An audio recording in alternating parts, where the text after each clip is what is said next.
안녕하십니까. 오늘은 2024년 1월 8일 월요일입니다. 오늘도 난세의 영웅 흑행령을 아십니까? 187페이지부터 읽어보겠습니다. 지구상에서 가장 먼저 사라질 나라. 인구 절벽에 다가가고 있다. 나는 오늘날 우리나라와 우리 국민을 보면서 염려스러운 마음을 금할 수가 없다. 세계인의 부러움을 사는 10위권의 경제 대국에 들었지만 민족의 장래가 심히 우려스러울 정도로 나라가 심각한 위기에 처해 있기 때문이다. 우리나라 출생자 수는 1960년대에는 한 해 100만 명을 상회했다. 그러던 것이 1970년대 산하제한 정책으로 출생이 감소하기 시작하여 1990년대 중반까지 70만 명 정도로 떨어져 그 수준을 유지하다가 2000년대에 들어오면서는 급격히 감소하는 추세를 보였다. 지나친 인구 평창에 대한 우려에서 시행된 1970년대의 산하제한 정책은 시대적으로 적절한 정책이었으나 그로 인해 출산에 대한 국민적 인식이 한두 명만 낳는 것을 정상적으로 여기는 분위기로 정착되어 버린 것이 문제였고, 거기에 1990년대 말 일어난 IMF 사태와 이에 대한 대응 조치는 2000년대에 들어오면서 출생자 수가 급격히 감소한 주요 원인이었다. 1997년 국가 부도 위기 속에서 IMF의 자금을 가져와 위기를 모면한 대가로 IMF가 요구하는 기업들의 통폐합과 심각한 구조조정 조건을 받아들이면서 대량 실업이 발생하고 젊은이들이 취업할 곳이 사라지면서 젊은 층의 장래가 보장되지 않는 사회 경제적 상황이 초래되었던 것이다. 아이를 낳기 어려운 것은 말할 것도 없고 결혼까지도 할 수 없는 상황으로 치닫게 되고 설령 결혼한 경우에도 맞벌이를 해야만 가정 경제가 유지되는 상황이 발생되면서 출생률이 급격히 감소하면서 2000년 초반부터 2010년까지 10여 년 동안은 한 해 출생자 수가 이전까지 유지해오던 70만 명대에서 46만 명 정도로 줄었다. 그것은 이전 70만 명 정도 65% 수준으로 떨어진 것이다. 2000년대 중반부터는 IMF 위기에서 벗어났음에도 불구하고 저출산이 계속되고 최근으로 올수록 더욱더 심화되고 있는데, 이는 그동안 더 심각해진 부익부 빈익빈 현상과 젊은이들의 취업난, 생계, 결혼, 육아, 교육 문제 등이 여전히 해결되지 않고 젊은이들의 결혼이나 출산에 대한 의식까지 바뀌고 있기 때문이다. 뒤늦게 정부와 각 지자체에서 문제의 심각성을 인식하고 출산 장려 정책을 추진하기 시작했으나 지금까지도 이렇다 할 성과를 거두지 못하고 있다. 성과는커녕 오히려 출생자 수는 해마다 큰 폭으로 감소하고 있을 뿐이다. 즉 2006년에는 약 40만 명, 2008년에는 32만 6천여 명, 2009년에는 30만 2천여 명으로 계속 줄었고 2020년에는 27만 5천여 명이라는 역대 최악의 출생자 수를 기록하여 커다란 충격을 주고 있다. 물론 2020년 한 해는 코로나19의 영향도 무시할 수 없지만 그동안 꾸준히 큰 폭으로 출생자 수와 출생률이 감소해 왔다는 측면에서 코로나19의 영향으로만 돌릴 수도 없다. 더구나 2020년의 출생자 수는 전체 인구의 사망자 수보다 적은 수치여서 더욱 충격적이다. 대한민국 인구 통계 작성 이후 처음으로 인구의 자연 감소가 발생한 것이다. 출생자 수와 더불어 출산율도 해마다 계속 떨어져 2019년에는 0.92%로 OECD 37개 회원국 중 꼴찌와 함께 유일하게 0%대를 기록했고 작년인 2020년에는 0.84%로 최저치를 다시 갱신했다. 출산율 0.84%라는 것은 가임 여성 1명당 평생 0.84명을 낳는다는 의미이다. 부부 한 쌍이 최소한 2.1명은 낳아야 인구가 유지될 수 있다는 것을 생각할 때 인구 절벽이 눈앞에 다가왔다는 것은 그 누구라도 예상할 수 있다. 인구 절벽에 다가가는 현실을 그대로 두면 머지않은 장래에 심각한 경제 문제로 연결될 것은 불을 보듯 뻔하다. 현재의 청장년층의 노후 문제, 나아가 국가 존립과 한민족의 절멸 위기로부터 귀결될 것은 누구라도 짐작할 수 있다. 세계 학자들이 지구상에서 가장 먼저 사라질 나라 1순위로 대한민국을 꼽는 것은 전혀 과장이 아니다. 출생자 수와 출생률이 계속하여 최악으로 떨어지고 있음에도 불구하고 그동안 정부와 지자체가 저출산을 해결하기 위해 출산 정책에 쏟아부은 예산은 천문학적이다. 2011년부터 10년간 정부가 사용한 저출산 지원 예산은 총 209조 5천억 원 규모이다. 2020년 한 해만 무려 45조 원에 이른다.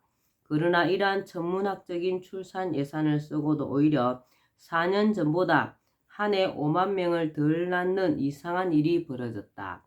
돈을 더 쓰고도 왜 출생률은 더 떨어졌는가? 그 천문학적인 돈은 도대체 다 어디로 갔는가? 이런 의문이 들지 않을 수 없다. 45조 원을 작년 한 해 신생아 수 27만 5,815명으로 나누면 1인당 1억 6,300만 원 정도가 나온다.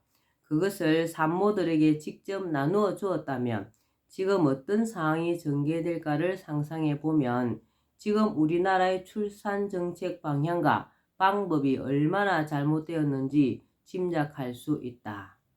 정치인들과 국가를 책임지고 이끄는 사람들은 선지자와 선각자적 지혜로 사회 상황을 통찰하여 미래를 예측하며 법을 만들고 정책을 수립할 책임이 있고 최상의 방법을 찾아 최선의 효과를 낼 수 있는 정책 수행 능력이 있어야 한다. 그리고 그 무엇보다 진정으로 국가와 민족의 미래를 생각하는 책임감과 사명감이 있어야 한다고 생각한다. 출산과 양육에 대한 보다 근본적인 태도. 20년 정도마다 한 차례씩 베이비붐이 일어나야 인구가 유지될 수 있다.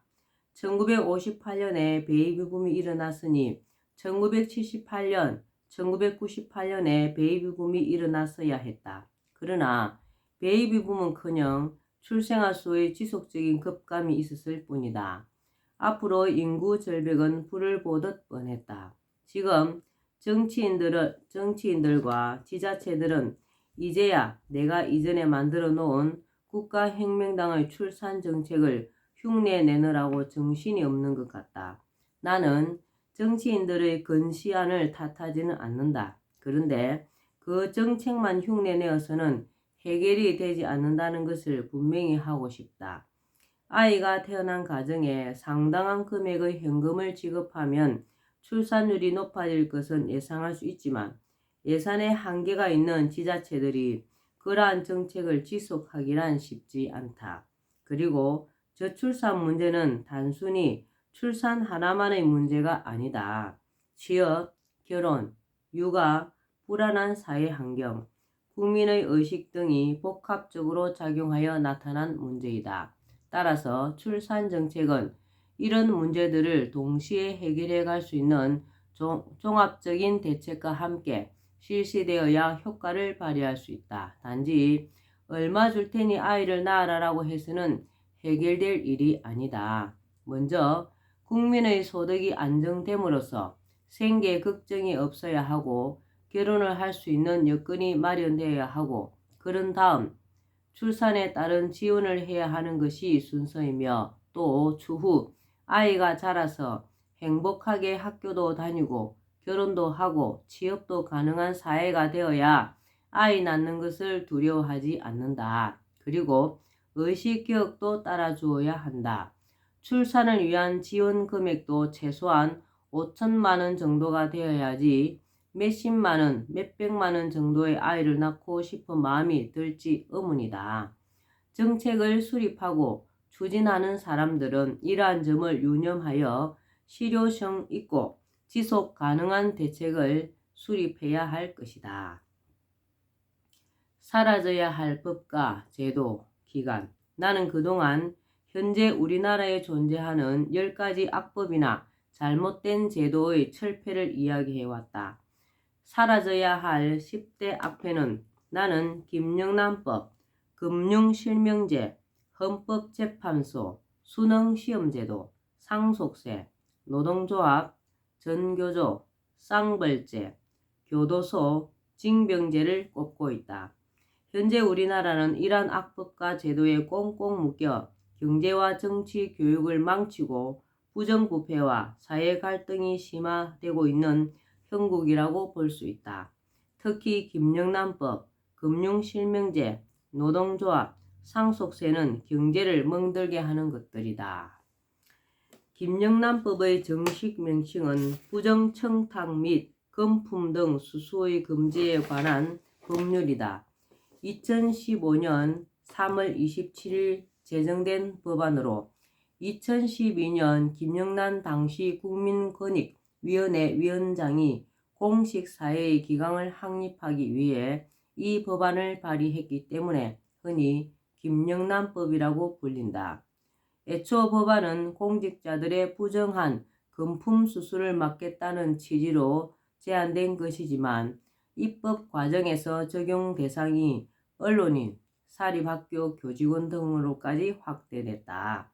이 법은 우리나라의 부정부패를 없애려는 좋은 취지의 법이지만 사회를 지나치게 경직되게 만들고 경제에도 악영향을 미친다. 이 법의 시행 초기에 화훼업계, 축산업계 등이 큰 타격을 받았던 것은 주지의 사실이다. 이처럼 이 법의 시행에 따른 부작용이 크게 나타나자 논란과 개정을 거쳐 비록 최근 농축수산물에 한하여 선물 상한액이 20만 원으로 올랐다고는 하지만 이 법이 존재하는 한 성진 축하 선물이나 스승의 날 꽃조차도 주는 사람이 받는 사람에게 심리적으로 부담이 되는 것은 부인할 수 없다. 그리고 사실 부정부패는 이런 법으로는 막을 수 없다. 뇌물수수는 이러한 법과는 상관없이 드러나지 않게 얼마든지 가능하기 때문이다. 더군다나 뇌물을 준 자와 받은 자를 동시에 처벌하는 쌍벌죄를 만들어 놓아 마음만 먹으면 뇌물수수는 얼마든지 가능하다. 쌍벌죄는 뇌물을 받은 자는 물론이고 준 자도 똑같이 처벌하기 때문에 뇌물수수가 억제되는 것이 아니라 오히려 뇌물을 받는 자들이 안심하고 받을 수 있게 하는 안전장치 같은 역할을 하고 있다. 부정한 금품 수수는 쌍벌죄를 폐지하여 뇌물을 받은 사람만 처벌하면 저절로 사라지게 된다. 뇌물수수는 이렇게 막아야지 김영란법으로 가능한 것이 아니다. 더욱이 김영란법 자체에 쌍벌죄가 포함되어 있다. 금품 수수 등을 제한한 김영란법은 괜히 사람들 간에 자연스럽게 오갈 수 있는 정까지 막아 사회를 삭막하게 경직시키고 경제를 위축시킬 뿐이다. 김영란법과 쌍벌죄는 하루속히 없애야 한다고 본다. 네. 우리 신이님이 이런 지혜로운 발상으로 해야 경제가 돌아가는데요. 금융실명제는 1993년 8월 12일 김영삼 전 대통령의 대통령 긴급명령으로 전격적으로 실시됐다. 금융실명제. 내용은 비실명 계좌 인출을 금지하고 5천만 원 이상 인출 시에는 국세청에 통보하고 자금 출처를 조사하며 실명제 실시 2개월 내에 비실명 계좌를 실명 전환하도록 한 것이다. 그러나 김금 명령이 바라고 상당히 시간이 흐른 후에도 국세청 조사를 우려한 비실명 예금자들의 실명 전환은 매우 저조하였다. 그리하여 추후 2차례나 보완 조치를 내놓았는데 2차 조치에서는 3천만 원 이상 인출 시에도 국세청 조사를 하지 않는다는 내용이 포함되었다. 금융실명제가 거론되기 시작하면서부터 추후 과정까지 사이에 외화를 비롯한 상당한 자금이 해외로 빠져나갔음은 물론이다. 금융실명제는 국가 입장에서 세원을 늘려 세수를 확보하고 조세 행정의 편의를 가져왔다고 볼 수 있다. 그러나 자본의 해외 유출과 아울러 부동산 가격급 등 중소기업의 부도 증가 등의 부작용을 낳았으며 결국에는 1997년 말 국가 부도 위기의 IMF 사태를 초래하는 결과로 이어졌다. 돈이라는 것은 원래 지하로 숨으려는 속성이 있다. 비근한 예로 부부가 공동으로 가정을 꾸려 나가도 모든 돈을 공유하지 않고 배우자 몰래 비상금이라는 걸 숨겨두는 것은 흔한 일이다. 아버지가 자식이 알지 못하게 돈을 숨겨두었다가 후일에 기나게 쓰고 싶은 것도 인간이면 누구나 가질 수 있는 심리다. 금융실명제는 이러한 인간의 본성을 거스르는 제도이다. 5만원권 지폐가 발행되기가 무섭게 어디론가 숨어버리는 것도 금융실명제와 무관하지 않다. 금융실명제 하에서는 숨기고 싶은 돈이 고액 지폐로 지하로 숨거나 다양한 방법이 동원되어 외국으로 빠져나갈 수밖에 없다. 불법 도박 자금이 5만원치 뭉치로 마늘밭에서 발견된 것은 실제 사례이다. 금융실명제를 폐지하여 비실명 계좌 개설을 허용하면 돈이 굳이 고액 지폐로 숨을 이유가 없고 외국으로 출행랑을 칠 이유가 없다. 오히려 국내에서 활발하게 돌아다니며 경제 활성화에 도움을 줄 수 있다. 인간 본성에 반하고 경제를 위축시키는 금융실명제는 폐지해야 마땅하다. 헌법재판소는 없어도 되는 옥상옥이다. 헌법재판소가 하는 일은 대법원에서도 얼마든지 할 수 있다. 헌법을 손질하여 헌법재판소를 폐지하고 대법원에 그 권한을 주면 된다. 불필요한 제도나 기간을 두는 것은 예산 낭비일 뿐이다. 맞습니다. 오늘도 난세의 영웅 흑행령을 아십니까? 여기까지만 읽겠습니다. 날씨가 많이 추워진다고 합니다. 오늘부터 옷 따시게 입으시고요. 건강관리 잘 하시고 불로유 많이 드시면서 즐겁고 행복한 복 많이 짓는 하루 되시기 바랍니다. 감사합니다. 흑영령.